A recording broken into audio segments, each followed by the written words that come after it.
जय भीम, जय मल्लिवासी, जय भारत, जय संविधान. Myself, Ulpesh Jadhav from MNT News Network.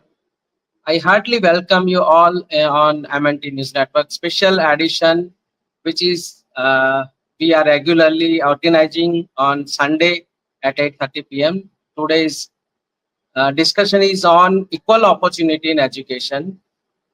Today's our topic for discussion is equal opportunity in education. The speaker is Malnivasi P.S. Kamble, economist and social thinker, Maharashtra. So let us discuss this important point with Mr. P.S. Kamble, sir. Sir, warm welcome in MNT News Network, sir. Thank you very much. Thank you very much. Jai Bhim, Jai Malnivasi, sir. Yes. Thank you. So, sir, we just want to understand that we, even our common person, understand that there is a very well education system in India. But today we are talking about the equal opportunity in education. So, what does exactly that means? That whether the people of India is not having the equal opportunity in education. Just explain this point, then we will further discuss further discussion on this topic. Yes, sir. Thank you very much. A very important question you have asked. So far as education is concerned, its participation should be equal. Whatever benefits and facilities are available about the education, their benefits should have equal opportunity. And the reason is that we say there is a diversity in India. There are different social groups, there are different religious groups, there are different states, there are different communities, and this is a heterogeneous group. So far as education is concerned, it is very important. It is a means of rapid and all-round development. And it is therefore, there is a need to provide equal opportunity to everybody in our country. So equal opportunity is expected and desirable because basically we have a diversity, we have a heterogeneity, and therefore the equal distribution of benefits cannot be taken place. And it is therefore the opportunities in education should be equally distributed among the people in the society as well. There are two terms. One is equality and another is equity. Equality is equal treatment to all in deriving benefits from education. It is equality. And equity is those who are behind, those who are lacking in getting and deriving benefits of education, they should be given positive treatment. They should be given positive discrimination. We call it as an affirmative action. It is therefore these two terms, equality and equity, should be distinguished, should be differentiated. Thus, equality is equal treatment and equity is positive discrimination. And within the framework of which we have to check whether it is being provided or not, and what provisions are there in the Constitution of India about providing equality and equity also, so far as opportunities in education is concerned. Over to you.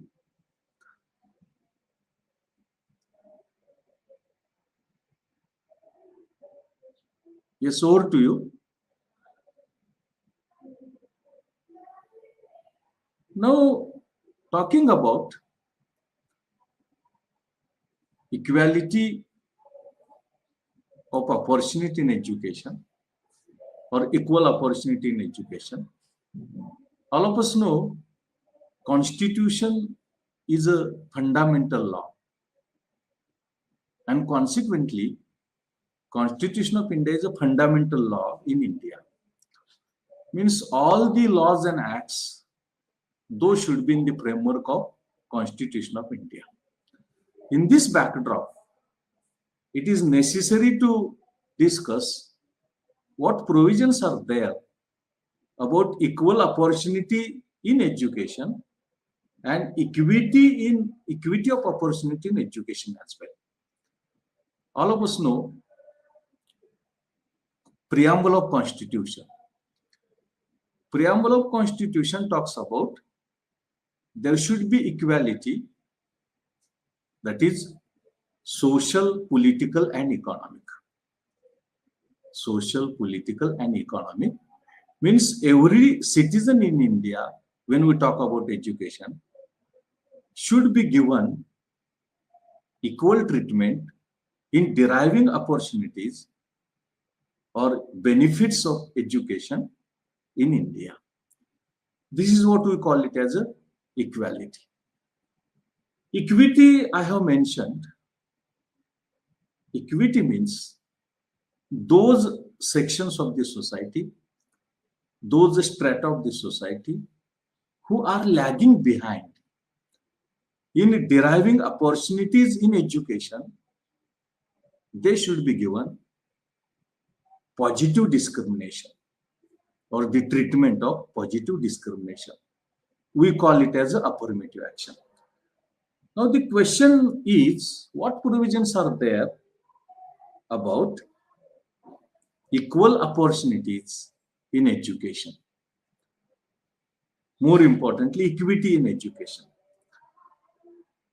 Article 15(1), it talks about prohibit discrimination by the state. Article 15(5) allows the state should make special provision for advancement of socially and educationally backward classes, educational backwardness. Article 15.5. Article 29(2) that guarantees that no citizen should be denied admission into any education. No citizen will be denied admission or permission in education. Article 30 states that it protects the cultural and educational rights of minorities by allowing to establish institutions administered by the minorities. So Article 30 protects cultural and educational rights. In addition to this, Article 41 of Constitution of India tells, as a directive principle, it directs the states to secure right to education and public assistance. It is, as per Article 41, the responsibility of the states to provide for right to education to the students. Article 21A that says, but before that, Article 46, it promotes educational and economic interest of scheduled castes, scheduled tribes and other weaker sections. And in addition to this, Article 21A that gives education was made a fundamental right to the children in the age group 6 to 14. So the thing is that there is a provision in the Constitution of India about equality as well as equity in education. As I have mentioned in the beginning, equality is equal treatment to all so far as access to education is concerned. And equity is giving this positive discrimination or affirmative action to all those who are lagging behind so far as extracting benefits of or opportunities in education. So both are very much necessary, and it is again this backdrop, there is a need to examine what is the status of education development or education in India. And prominently, I will focus on higher education. And I want to bring to your notice that whether equality and equity is maintained or not, so far as opportunities in education in general and opportunities in higher education is concerned. So this is what the provisions in the Constitution.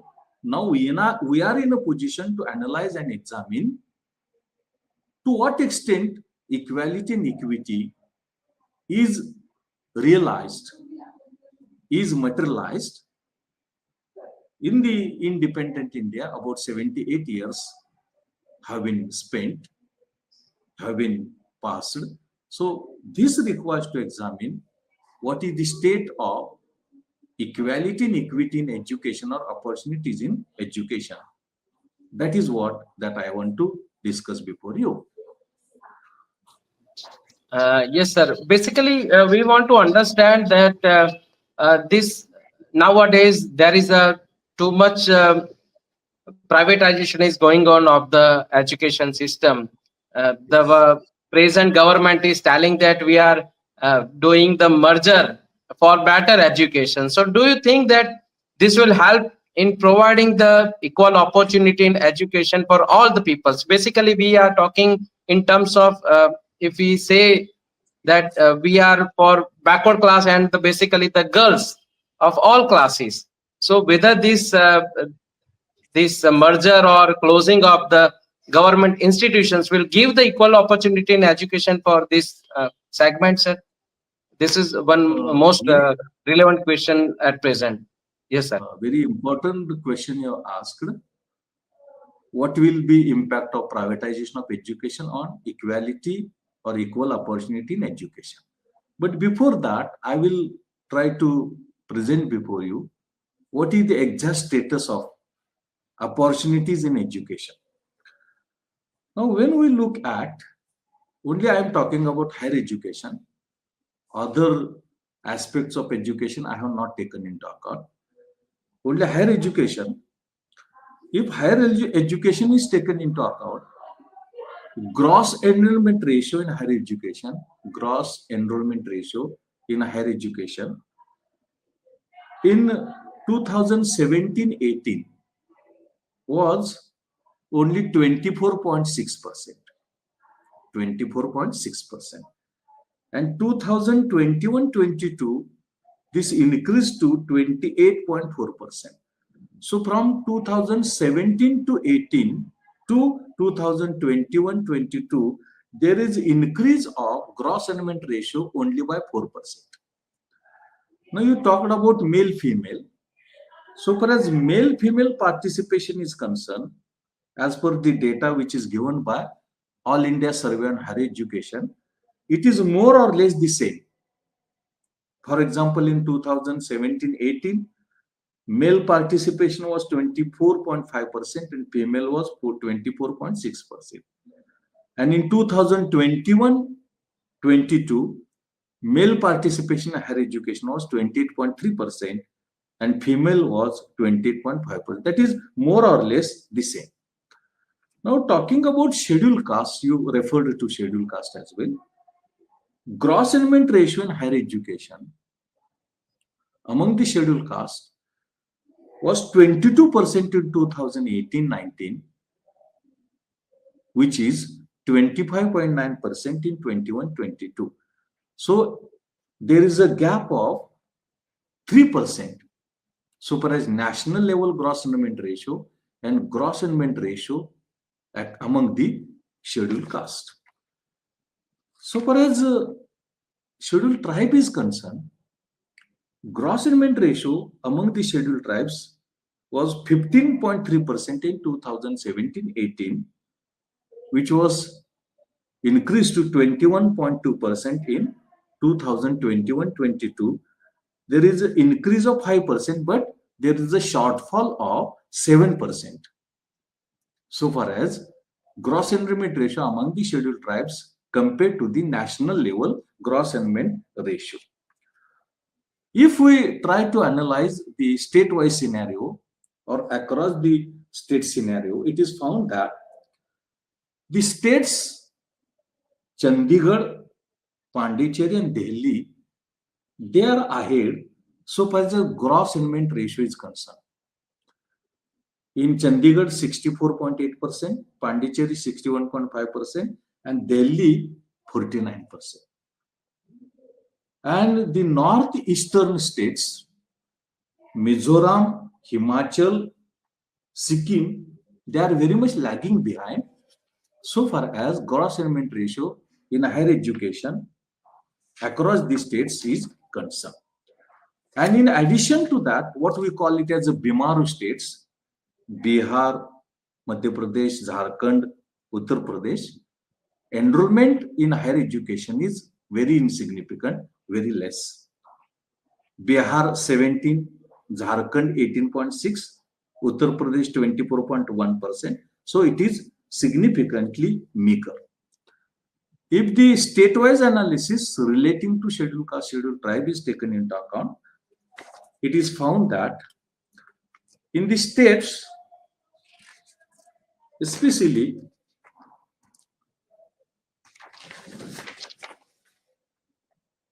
Meghalaya, Uttar Pradesh, participation of scheduled tribes shows variations. For example, in Uttar Pradesh, enrollment of scheduled tribes is 39%, Rajasthan 28%, Chhattisgarh 13%.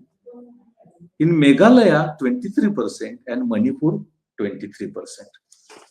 If this is taken into consideration, it is found that at this moment, actually, even these deprived communities, scheduled caste, scheduled tribes, couldn't reach to the national level participation in higher education. It is 28%. But the participation of scheduled caste, scheduled tribes in higher education is less than that. And it is different across the states. In some states, it is better. In northeast states, especially, it is very lagging behind. Then I will come to answer your question. When privatization is taking place, will it be possible to maintain equality and equity in education in general? Now, actually, what happened? Previously, education was considered as a social good or service. And it is being a social or public good and service, it is the responsibility of the government, center, state, and local to provide for education development and to provide access in education to all strata of the society. But in 1995, what happened? World Trade Organization was established, and that declared education is a marketable service. It is a tradable service, it can be sold. And since then, privatization started. Privatization of education. Actually, all of us know, in India, privatization, liberalization, globalization started since 1991-90. But privatization of education started since 1995 because of the privatization, because of the provisions in the World Trade Organization. And therefore, what happened initially, there is a privatization of engineering education, especially professional education, privatization of medical education, and privatization of management education. Engineering, management, and medical were privatized. But after that, this privatization of education is done, it is undertaken in all levels of education, whether professional, non-professional, higher education, secondary education, primary education, elementary education. In the case of all components of education, privatization is taking place. You can see education institutions which are exclusively privatized, engineering, medical, professional, MBA, like that. Now colleges are also being privatized, and full privatization means self-supporting. No grants being given by the government. They have to impose fees, collect fees, and provide education. In addition to that, besides that, secondary and primary education is also being privatized. So you may be watching that number of convent schools, number of convent schools, number of international schools, number of private schools, those are totally privatized. And in the case of private institutions, fees are excessive, very burdensome. And weaker strata of the society, backward community students are not in a position to get access of such private educational facilities. You can see how many are there in private engineering medical colleges, management colleges. How many are there in colleges which are totally private? How many are there in secondary, primary, and elementary schools, that is convents? Because fees are very heavy, 40,000, 50,000, 70,000, 1 lakh. That depends upon the education institutes. Consequently, what you said, this deprived strata, backward community students cannot get access to the privatized institutes, schools, colleges, convents, and primary schools. And therefore, automatically, they are out of stream of the education so far as privatization is taking place. Even in engineering colleges also, fees are in lakhs of rupees. In medical colleges, fees are in crores of rupees. And these deprived communities are not in the position to get access because the fees is not affordable. It is not bearable. So when privatization takes place, these communities are, these students from these communities, scheduled caste, scheduled tribe, OBCs, minorities, those are naturally automatically deprived. And the deprivation is increasing because we are rapidly moving toward the privatization. We have engineering private colleges, medical private colleges, professional management private colleges. In addition to that, we are regular colleges we are privatizing. We call them as the self-supporting colleges, self-supporting programs, self-supporting courses. But in addition to that, high schools, primary schools, elementary schools also we are privatizing. And unfortunately, what you said is absolutely right. We are closing down government schools, government high schools, and we are replacing by private institutions or private schools and colleges. And naturally, that is an indicator that this strata is not getting equal opportunities in education because their economic condition is not up to the mark. They are not having that level of income. They can pay higher fees of engineering, medical, high school, and convent as well, and primary schools. The availability of government schools, Jilla Parishad, municipal corporation, but those are closing down, shutting down. And naturally, in private schools, those cannot get access. So equal opportunity provisions are there in the constitution. In the beginning, I tried to place before you what provisions are there about the equity and equality of opportunity in education. Number of provisions are there. In the beginning, it was being implemented as well. But since 91 particularly and 1995 exclusively, all categories of education, all types of education, we are privatizing. Engineering, medical, management, this is professional education. We started in the beginning, it's privatization. And regular education, non-professional education, that is BSc, BCom, BA, MA, MCom, those are also we are privatizing. And in addition to that, high schools, primary schools, elementary schools we are privatizing, and all those we are replacing by the private institutions from the government institutions or government schools. This is what happening so far as the equal opportunity, equality and opportunity in education, the present status and the present policies. Now the question that arises before us, how it can be corrected? What can be solution? Yes. What can be policy agenda?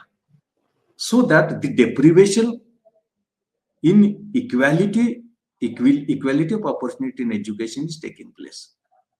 Major strata of the society in majority is depriving from equal opportunity in education. And as per my understanding, as per my view, as per my analysis, there is an urgent need to bring all these institutions in the framework of what provisions are there in the Constitution of India. Number of articles I presented before in the beginning, mentioned in the beginning.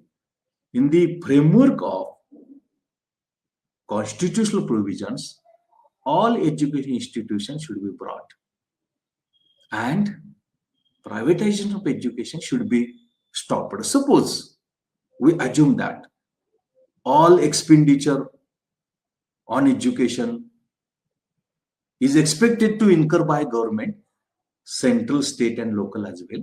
But we suppose that because at this moment also, central government and state government spending on education less than 4% of GDP.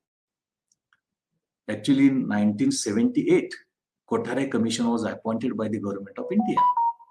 And that commission recommended that expenditure on education should be at least 6% of gross domestic product in India.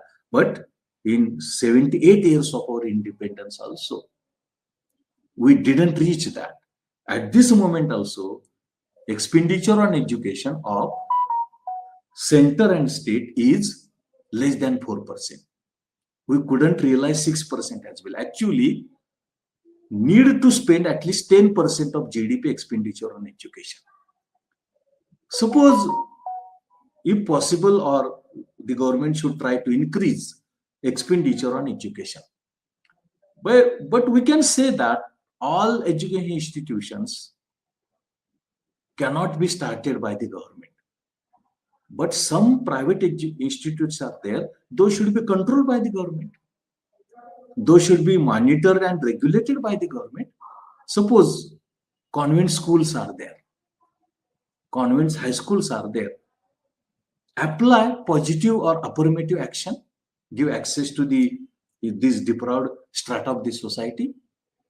They should not be taken fees and like that of others, because fees are not affordable. So private institutions can be regulated and monitored by the government, and that will give a status of like public institutions. So even it is a private institution, maybe college, maybe institute, maybe school, maybe primary school, maybe high school, the student from scheduled caste, scheduled tribe, OBC, minority student will be given a status of like that of public good, like that of public education. If this will happen, even it is a private institute, even it is a private school, even it is a private college, it will give treatment of public school, and consequently that will help us in restricting the outflow of these students from the strata. And therefore it is required to change our policies. Actually, prominently, expenditure on education is necessary to be increased, and the status of public institutes should be maintained. Maybe universities, maybe colleges, maybe high schools, maybe primary schools. But if in addition to that, because we have more than 60% population is a young population that can take education. But we assume that, we suppose that all institutes cannot be public institutes, but whatever private institutes are there, they can give public treatment to the deprived communities. They will not charge fees. They will provide fellowships, precepts. If in that direction policy changes, if in that direction policies are revised and modified, then and then only whatever provision those are there of equal opportunity in education, that will be maintained and that will be extracted, that will be harvested. Otherwise, access to education, even provisions are there, cannot be taken because of privatization of education. Basically, we are lagging behind. So far as involvement in education, especially higher education is concerned, take example in America, gross enrollment ratio in higher education is more than 50%. And ours is about 28%. So 50% we are lagging behind. And unfortunately, our population is 144 crore. And America's population is in few crore. That difference is also there. This means that more rigorous, sincere, honest efforts are required, and those should be given a status of public institutes, public universities, public schools and primary schools and elementary schools. If there are some private schools, private institutions, there these deprived students can be given a status of public students or public sector students. If in that direction provisions take place, implementation takes place, and Constitution of India is the basis of education policy, it is the basis of implementation of education policy, and policies are reviewed. Suppose college education is examined, university education is examined, suppose school education is assessed, suppose elementary education assessed, and it is found that they are lagging behind, then these provisions, these policies will help, and that will promote access to education, all university, institute, primary, secondary, but provisions are required in that manner. And more importantly, in the framework of Constitution of India, implementation is required. Implementation should be sincere, honest, and rigorous. There should not be any politicization. There should not be any stratification. There should not be any discrimination. Should not be any exclusion. If in that direction efforts are made, then and then only in the contemporary India, in the present India, it is possible to distribute equal opportunities in education. Otherwise, no. Because education in India is in crisis. Because of privatization, it is in more crisis. But actually, the attainment in education is not up to the mark, which is not to the extent desirable and required. It is not at par with the what level of education those have been reached by the countries in the globe, maybe developed countries, America, UK, France, Germany, Italy, Japan. So two angles are there, two aspects are there. On the one hand, in the present conditions, normal conditions also, the level of attainment of education is not up to the mark, and it is comparatively lesser for the socially deprived communities, scheduled caste, scheduled tribe, OBCs and minorities. And in addition to that, because of privatization, this attainment is decreasing, this involvement is decreasing. So at both of these levels, revisions, modifications and corrections in education policy and its implementation is necessary, and all those should be in the framework of Constitution. And if it is sincerely, honestly, rigorously implemented, then and then only it is possible to extract equal opportunities in education in general and higher education in particular. Over to you. Well, thank you very much, sir, for detailed explanation about this topic.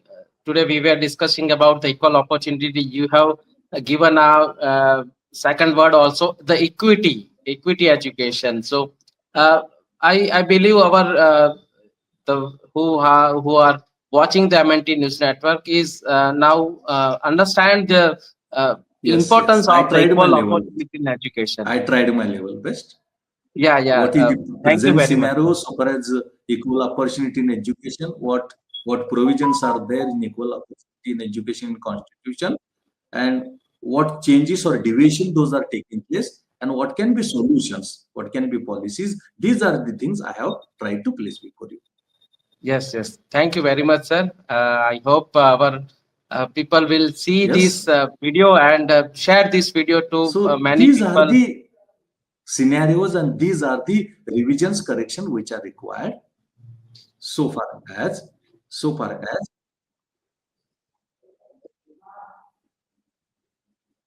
Okay. Now we are yes, ending this it session, seems sir. there is some network issue. Okay, okay. There is some network No issue, issue, sir. Raja. We are, Some network yeah, issue is being seen. Huh? okay. Maybe some internet issue is there, but nevertheless, we are closing this discussion right now. If it is Thank you done, very much, sir. privatization of education is corrected and measures are implemented, it is possible to correct. It is possible to realize the equal opportunity in education. But need of the hour is policy formulation in the framework of constitution. It's a rigorous, sincere, honest implementation. And privatization of education should be given a status of public education. Regulation and monitoring, controlling of the privatization of education is necessary so that the deprived strata of the society can give benefits, get benefits of equal opportunity in education. Okay, sir. Thank you. Thank you very much, sir.